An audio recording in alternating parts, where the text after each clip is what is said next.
চালুনি করে সূচের বিচার। যার শরীরে নাকি অসংখ্য ছিদ্র, সে সেই সূচের পিছনে একটা ছিদ্র দেখে হাসে। আমাদের সমাজে বেশ কিছু সো কল্ড মানুষজন আছে যারা নাকি হাজারো একটা অপরাধের সঙ্গে যুক্ত। তারা আবার অন্যের অপরাধ খুঁজে বেড়ায় যে সে কি অপরাধ করেছে। কিন্তু ওই যে একটা কথা আছে, ভগবানের মার শেষ মার। তুমি আজকে যতই অপরাধ করো না কেন, ভাবো যে আমি পার পেয়ে যাচ্ছি, আমার কোনো কিছু হবে না। কিন্তু কতদিন? একদিন, 10 দিন, 1 বছর, 2 বছর, 10 বছর, 15 বছর, তারপরে কিন্তু সেই অপরাধের শাস্তি ঠিক পেতেই হয়। সেরকম অবস্থা হয়েছে অভিষেক বন্দ্যোপাধ্যায়ের।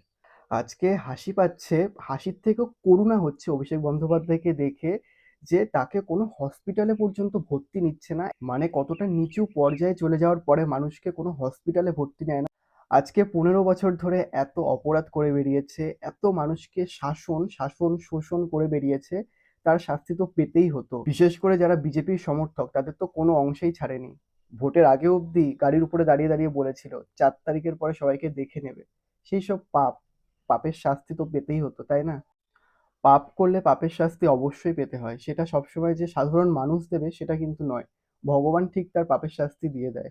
আমাদের সমাজে সেই সো কল্ড মানুষদের আবারও আমি বলছি, ভগবানের মার কিন্তু শেষ মার। আজকে তুমি বা আপনারা ভাবছেন যে অপরাধ করে আমি পার পেয়ে যাব, কখনোই আমার কোনো কিছু হবে না, সেটা ভুল কথা। সেটা কতদিন ভালো থাকবেন? 1 বছর হোক, 1 মাস হোক, 10 বছর হোক, 12 বছর হোক, 15 বছর হোক, একদিন না একদিন ভুগতেই হবে। সো যতদিন সময় পাচ্ছেন মানুষের ক্ষতি করে নয়, মানুষের পাশে থেকে মানুষকে সাহায্য করে সুন্দর একটা মানসিকতার পরিচয় দিয়ে যান। ধন্যবাদ।